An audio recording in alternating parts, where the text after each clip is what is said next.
I said I want to become a filmmaker, and they said, name one successful filmmaker that you can model your career off. And I said, Spike Lee. And they laughed. Exactly. That is incredible. Yeah, I know. Incredible. But that was like, that's like a the... data set of one. You know what I mean? There's like, okay, so that's the one, that's like a unicorn. Mm-hmm. Spike Lee's a unicorn, like do the right thing. When he made that, the context was, he was like, it was a lightning strike that could not be repeated. Like you don't model your career off a lightning strike because of like, when I fail, it's also like, it's a failure from it being an all-inness. Like I don't fail because I didn't try hard enough. Yeah. Like I'll try my absolute hardest at something. Yeah. Fail. Yeah. And that is great. Mm. That is the best kind of failure. The failure where you've tried your best and your best wasn't good enough. Yeah. You know, I usually say to my kids that I try to go to bed every night knowing I've made the best decisions with what I know. I got called in for a brief. And I get there for the brief, I take the brief, and even when I'm busy, I think they use some of my work in the brief to me, right? They're like, oh yeah, you know, the way you did this, the way you did that, we're going to do... It had become a standard. I was just like, So when I pitch, it is inconceivable to me that I could lose the pitch. I'm at the office late one afternoon, my producer, I'm on the phone, or I'm on my laptop working, and then we've got this like office that's got a glass door, and she's on the phone and she's looking at me and nodding, then she stops nodding, then she does a head tilt. So I'm looking at her stand up and I'm like, she goes, that was a Costa Light thing. I was like, oh, cool. And she goes, we didn't get it. I mean, somebody said in church once, be grateful for the prayers that didn't get answered. Have been the email from Apple.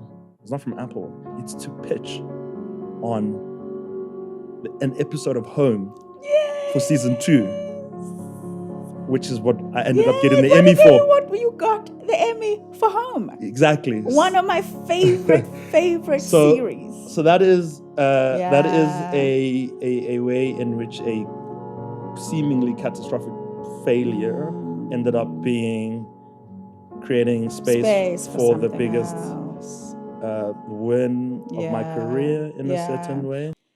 Lebogang, you are sitting on this couch to chat about failure. Thank you. Oh boy. Thank you. I think just having worked with you for so long and having known you for so long. Yeah. I think when people hear failure, maybe there's a sense that it's like inherently negative. Mm-hmm. But having observed the ways in which you have like basically reframed failure. I mean, you've got a whole podcast called Cheers to Failure. Cheers to Failure, yeah. And I can go back, and I'm not even if I list moments in your career, in our partnership, that could be considered failures in the other world. Mm. But to you, there was just these like moments that just gave you strength and power and energy to keep going. Yeah. To get us to this point. I think it's been, for me, what's been at the crux of it is partnering with the right people. Because when one partners with the right people, you have the confidence sometimes to be naive. You are naive together, but you push and you go forward believing with every ounce in your body that the product that is being shaped is the right one. And you have been one of those partners in my career. Thank you. I've had a pretty great career. Mm-hmm. And if I was to plot a timeline of my career and all the best, or the people that like intervened and like really rooted for me. Mm-hmm. I mean, you literally were willing to move an entire campaign. The deadline, I wasn't available in November. Yeah. The agency said I wasn't available, and you're like, we're gonna shoot this thing in Jan, Feb when I was available. Yeah. I don't think there's not a lot of people that have done that for me. Yeah. The momentum It's the sperm and the egg. Even the Cheslin Colby one. Cheslin Colby, we did beautiful work. We did beautiful work together. I was showing the team that campaign. Just brilliant. Even when I watch it today, I feel the emotion as if I'm on set. It might still be some of my best technical work that I've ever... You're brilliant. You're brilliant. But I want to understand something first. How do you define failure? What is failure to Lebogang Rasethaba, who's done so much, studied in China, achieved several awards? You today, how do you define failure? I think it's part and parcel of like who I am. Mm-hmm. It's not like something that exists outside of me. Mm-hmm. So it's like part of my identity. In a constellation of identity, if I think about all the different things that I am, it's something that I internalize and kind of live with, but not in a way in which it's like debilitating. I fail every day. You know what I mean? Like it's a part of my life story. Like I'm a father. I'd fail at fatherhood. I mean, just today, my 6-year-old was like, we're busy moving and I'm busy trying to pack up, and he's like, we're in the garage and I'm trying to create boxes and systems, and every time I put something in a box, he takes something out, and then I'm like, dude, I really need you to get out of the garage because you're not making this hard for me. And he goes, Dad, don't be so aggressive. And I was like, oh my God. I was like, Love oh it. my God. Love it. But I felt in that moment, I felt like I had failed a kind of paternal contract that I'd made with myself, that I wasn't going to be that kind of a dad who is like short, or who is like ill, or just, like abrupt with my kids. I thought I'd be like very patient. And in my mind, the father that I am in my mind in that moment is the father that goes, hey boy, and I get down on one knee when you have a minute, and I meet him at his level, and I look at him in the eye, and I'm like, hey boy, so I really need you to understand that I'm really busy right now, but that's not what I did. So I was just like, oh, so I failed. I failed as a filmmaker. Oh, do you? Oh, where do with you? all of the work where do that you want to is start? Like stunning. Every project, there's like failure is like written into it. But again, I think of it as not a separate thing. I don't see it as like this like sort of like aberration or a moment. Yeah. It's part of the process. It's part of the and it's like, maybe another way to sort of like contextualize it is that, like, if someone has like a negative quality, that's part of their personality, right? And you point out to this person that maybe you are like, you're loud, or you're very like, you dominate the conversation. Something that could be, people could perceive to be quite negative. Yeah. On the other side of that negative personality trait, there's a positive. So there's just like, well, you could make people who feel shy comfortable. So people won't necessarily, so now all of a sudden, I don't think you need to be less talkative, less loud, because of the value that it brings in other spaces. Love that. So if you are gullible, you're trusting. If you are like naive, you're brave. So all those things like form part of like a way in which you operate as an individual. Yeah. And for me, because I'm such a inherent failure, it also means that I'm also like kind of like inherently successful. That's what I was going to say, because you are such an incredible risk taker, creative genius. You look at the world in the way that only you could look at the world, and sometimes you have the ability to interpret what is very like black and white to other people, and you bring texture and color and dimension. I think I get why you say failure is a part of that. Do you think thank you for that, by the way. You're most welcome. Thank you for that. Do you think your parents... My biggest fan in the world, ladies and gentlemen. Thank you. Take me to the next Emmys, please. Were you raised in a way that ushered you into having this perspective and experience with failure? My parents are like, I mean, I'll give you just like basic anecdotes that just put into perspective who my parents are. My mom was in Wits University in the late, I'd say like 80s, 90s, and she was the head of her class. But because of apartheid, they couldn't give the top student to her, so they had to give it to some other average student because of their race, and then she was kind of pushed down. That's who she is. So she has been dealt a hand in life that she hasn't really ever accepted like victimhood as an outcome. She's just such a brilliant person, operates at a whole other level. This is who raised me, and maybe at the most challenging parts of our relationship is because it looked like the failure. And I only became a good student like late in life, but like high school, I wasn't really paying attention. I was too busy like being a class clown, playing sports or drawing, which hasn't changed.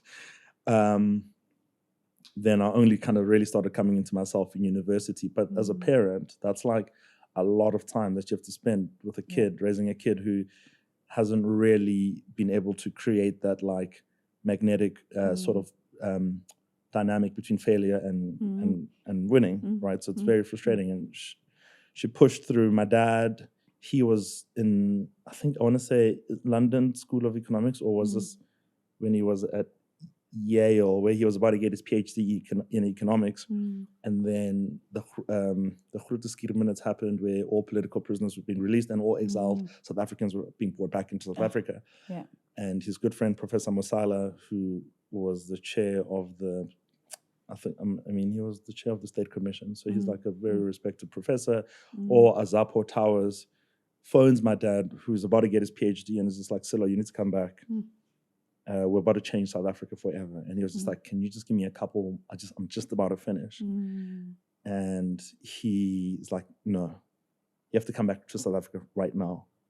We're on the precipice of changing the trajectory of South Africa forever. And all of us from all over all the South Africans that were in exile came back into South Africa in and around just before the CODESA, that moment. Yeah. So he gave up his entire life, and he could have been so much further in life if he had done that thing. So these are the people that raised me.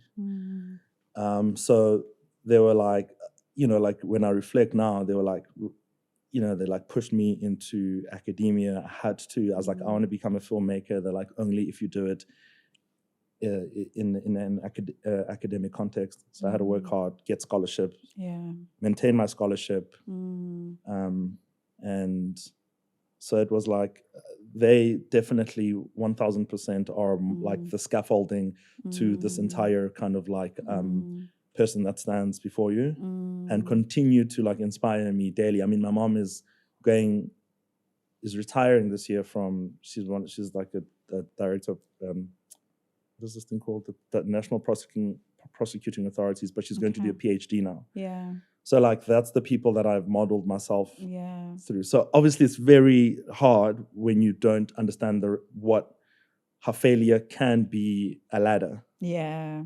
Right? Yeah. And given the extent of their accomplishment, it's so paralyzing. I just feel like a loser all the time. No, I mean, I'm just wondering, like, how did you even broach the subject that you wanted to go into the arts? Oh, badly. How was that? How did that conversation go badly? Down? I said I want to become a filmmaker, and they said, name one successful filmmaker that you can model your career off. And I said, Spike Lee. And they laughed. Exactly. That is incredible. I know. But that was like, that's like a data set of one. You know what I mean? There's like, okay, so that's the one, that's like a unicorn. Spike Lee's a unicorn, like do the right thing. When he made that, the context was, he was like, it was a lightning strike that could not be repeated. Like you don't model your career off a lightning strike. Yeah. And I love that. You don't model your career for lightning strike.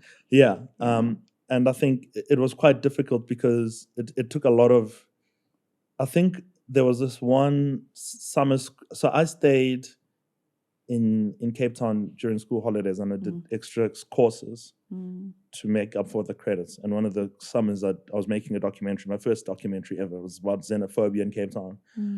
Where people, like all my classmates were making, I don't know, like documentaries about like surfing and whatever. I went and made, like, I was on Long Street and I was like up early, and my mom was staying with me during that holiday, and she saw something in me that she had never seen in me before. The passion and the enthusiasm with which I approached this film. I was like waking up every morning, like, and sleeping late at night. And so it was also that moment at which they were like, okay, cool. If you're going to be this all in. Because that's the thing about these careers. It's like I can sell them like a theory of how I want to do it. I can just be all in.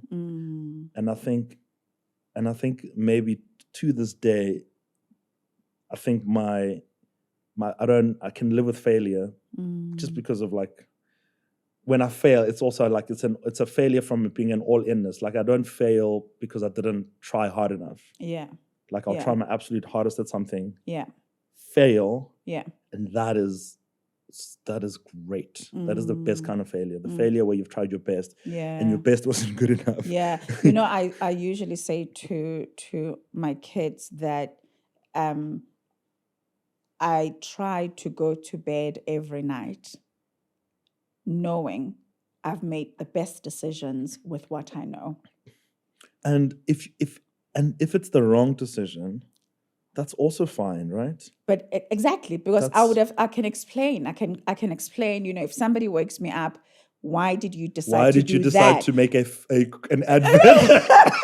So funny. Let's not talk into your target audience. Yeah, exactly. And then I can say, well, at the time, the facts that were available to us was 1, 2, 3. The strategy that we're going for was 7, 8, 9. You said you came into the boardroom. Yeah. We were at Brave. Yeah. It was like the final PPM. Yeah. And there was no turning back. The ad was being made. And my assistant director at the time is called Melanie Ishmael. We talk about this moment to this day. Whenever we like feel like overwhelmed, insecure, uncertain, which by the way happens a lot, and we still work together and we still reference that moment to be like, you stood in the room and you said, guys, go make this advert, make it amazing. I will go answer to those people. And if they tell me that the advert is bad, if they tell me that the advert doesn't work, it doesn't matter. I will go fight for you guys if you guys fight for me. That moment, it'll just pop up. I'll just be driving and I'll be like, there's people out there that like will fight for you and stand by you, even if it means that the outcome isn't celebrated, isn't what they had in mind, or could be perceived to be a failure. That's my point. Do you remember when we had to edit? We had to go buy stock footage at the birthday scene. Yes. Of white hands. To patch a section. I remember, to patch a section. But you know, the thing that I wanted you to now talk about is failures that have become a blessing in disguise for you. Because most of us have those failures where you think, I mean, somebody said in church once, be grateful for the prayers that didn't get answered. Because in the moment of having your prayer or making that prayer and feeling like you need that thing or you want that project so badly, and then, you know, retrospectively you think, I'm so glad that failed. Okay. What project was that for you? Okay, so you're going to like this one.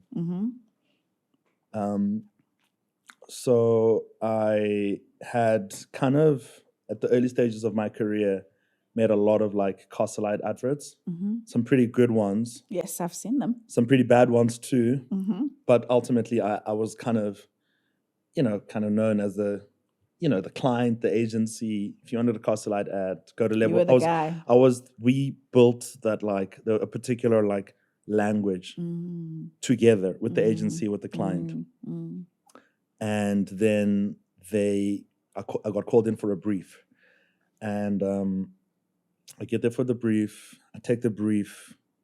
And even when I'm busy, I think they use some of my work in the brief to me.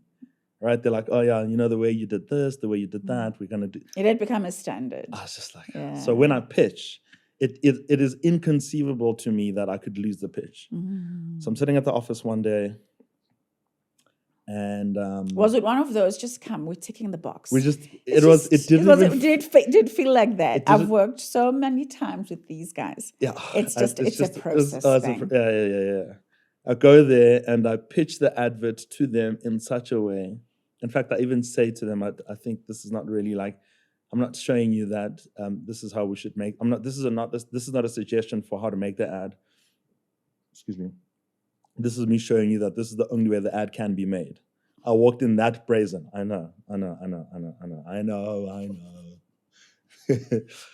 Pitched this ad, and it was a killer treatment. Like the whole pitch was really great. Anyway, I'm sitting at the office late one afternoon. My producer, I'm on the phone, or I'm on my laptop working, and then we've got this like office that's got a glass door, and she's on the phone, and she's looking at me and nodding, then she stops nodding, then she does a head tilt. So I'm looking at her, stand up, and I'm like, she goes, that was a Castlelight thing. I was like, oh, cool. And she goes, we didn't get it. I was like, what? She goes, it went to someone else. What do you mean? I know. I was like, and then I just was like, I was like, of course, one, offended. Two, obviously my ego had taken a big hit. So then my producer, Julia, says to me, look, it's making way for something more important. And I'm like, silver lining. I'm like, don't give me that hippie nonsense. I hate that. Oh, I was so annoyed.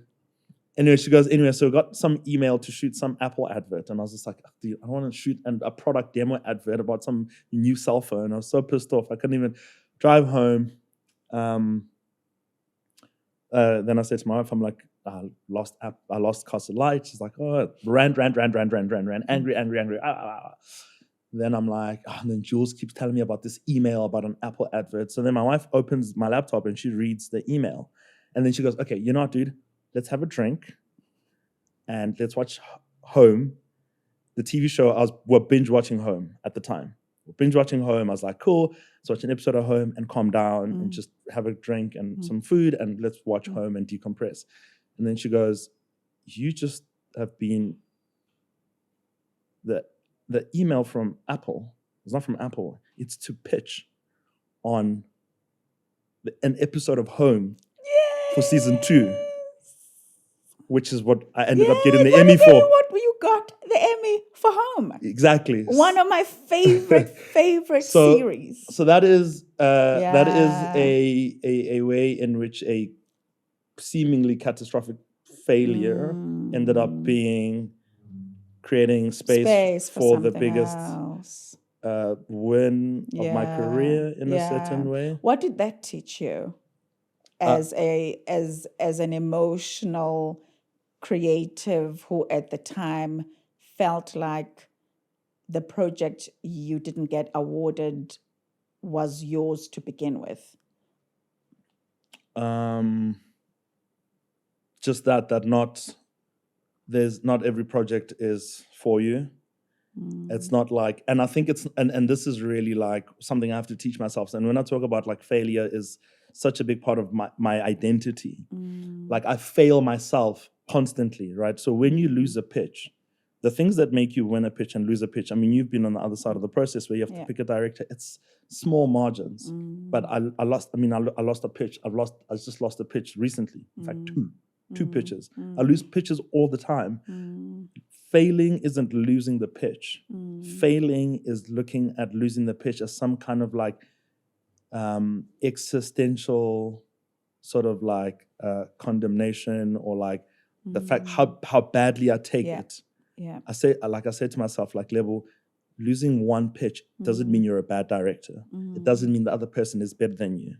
It doesn't mean that. It just means that this job wasn't for you. Yeah, just this one job. Just this one. There's one another job. one coming and another one coming. Yeah. Don't define your career by these like small little like moments. Think about like the bigness of what you're doing, because it's not really like what I'm starting to realize is that what I'm doing effectively isn't like really for me. It's like it's a generational project. Yeah. There's going to be filmmakers in the next 10, 15 years that are going to be able to make films because of the kind of work that we did together and. So we exist in a context, and everything before of us and after us matters, and we're connected to those things. Yeah. So if I like limit my story as a filmmaker to losing a pitch, that is me failing myself. And I do it.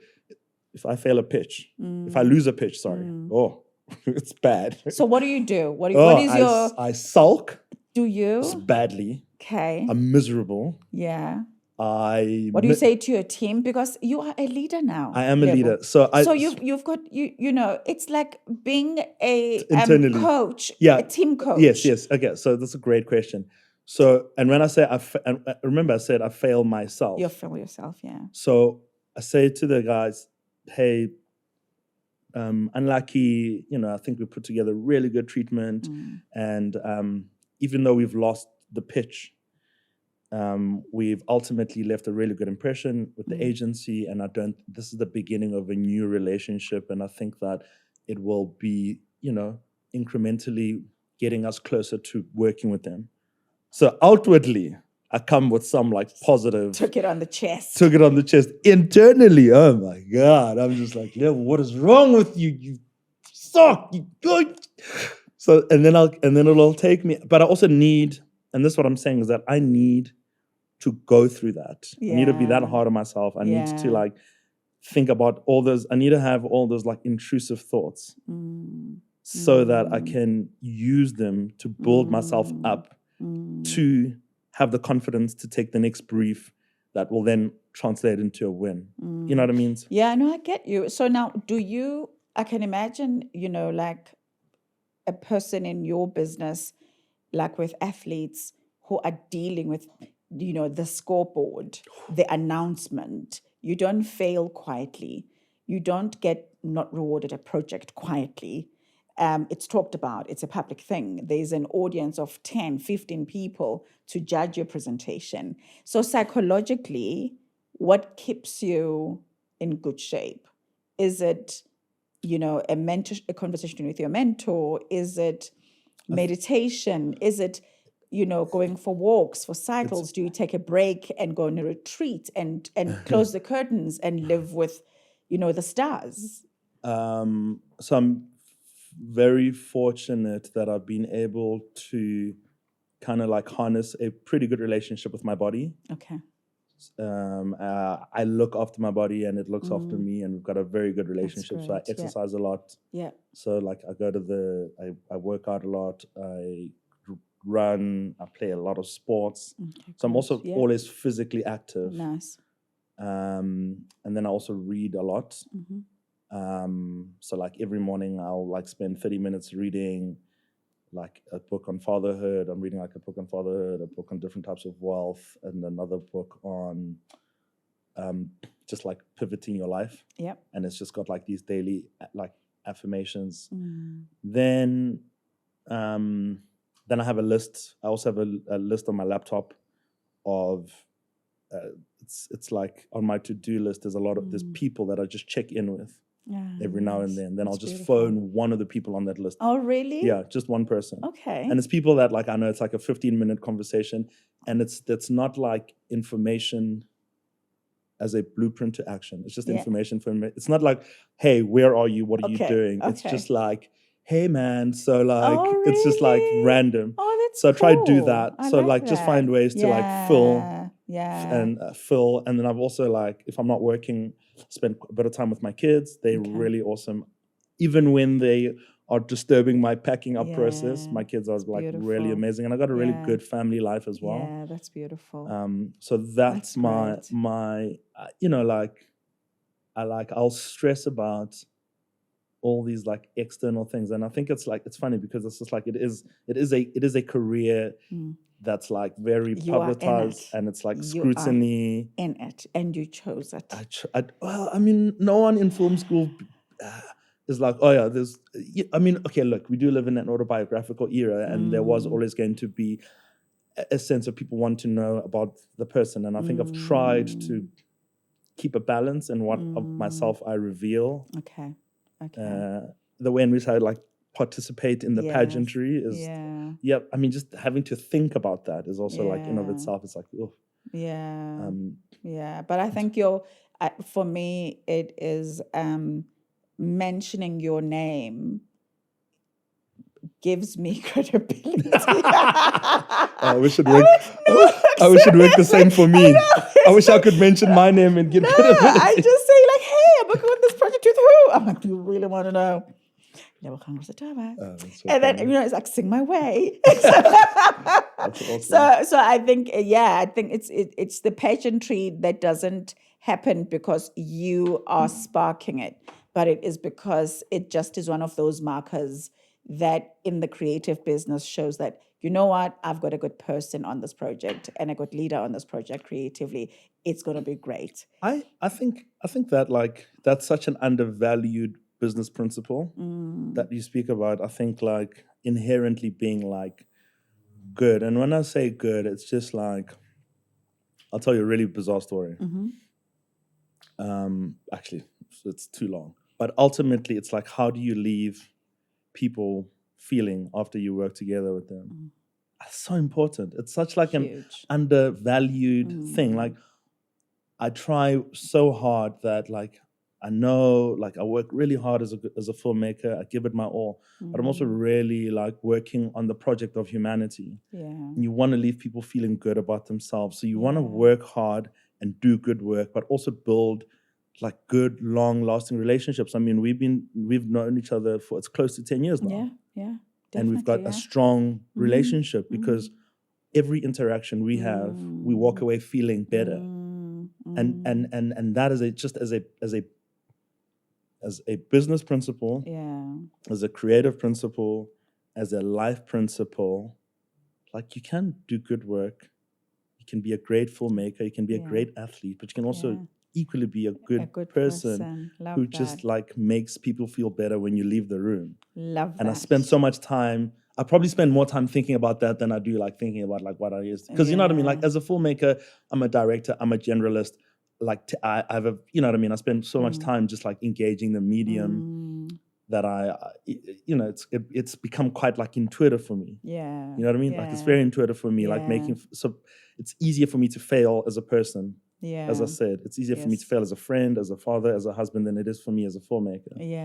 You know what I mean? And also to the point that you made, partnerships, right? Like, I mean, you look at this room full of people, there's a team of people, and my team, I work with the best people.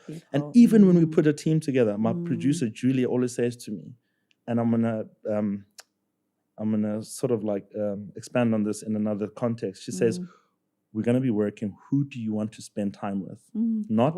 Not how good. I love that. How good is he as a cinematographer? I know he's a good cinematographer. Who do you want to spend time with? Yeah, I love that. I just did probably one of the biggest jobs of my career commercially, like with an agency in New York, like big agency, massive client. Congratulations. Thank you.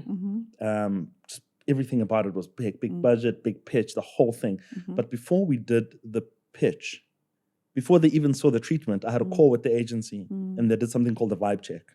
Love that. So we just chat. Vibe check. Just chat for like, we didn't even speak about the brief. We're just like, I was like, hey, how you doing? Oh yeah. Hey, we chatted. After that, they said to me they were ready to give us the work after the vibe check. They know that you can do the work. They know that the work, because you've got the technicians to be able to, filmmaking, you like surround yourself with specialists. You've got DP, you've got gaffers, you've got soundmen. I know the quality of the work will be good, but what's the quality of the interactions? Because they said we were in Benin and Kenya together for like almost a month. Sure. So you're properly spending time with these people. Yeah, got you. Properly. Love that. And I think it's just, I just would just really like, yeah, that's like for me the thing that I think is like, I'd want to get better at failing at. So what would you say as we wrap up to a film and advertising director who's young, who is afraid of failing? If there were 3 things you would give them. Number 1. Yeah. Do not drop tax and accounting as a subject at school. Are you serious? Don't fail at that.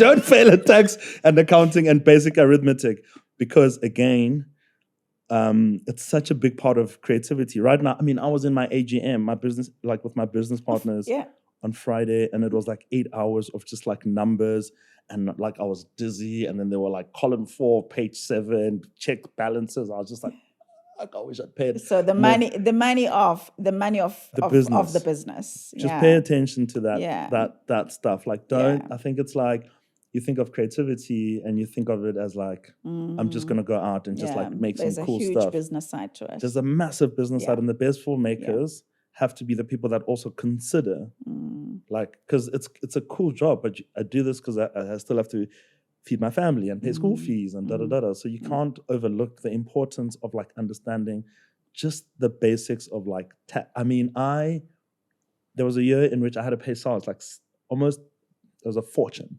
because I hadn't done my taxes. I get it. So I worked for free for a year. Yeah, got it. The next one. You can be a good filmmaker and still be a good person. That's just like the humanity project. The humanity project. Keep feeding back into the humanity project. Make people feel better after they work with you. Leave a good impression. Because ultimately, like I said, I'm a generalist. I'm so replaceable. Most people that come work with us again is because of the work was good, but the quality of the interaction was even better. Was memorable. Yeah. Right? Yeah.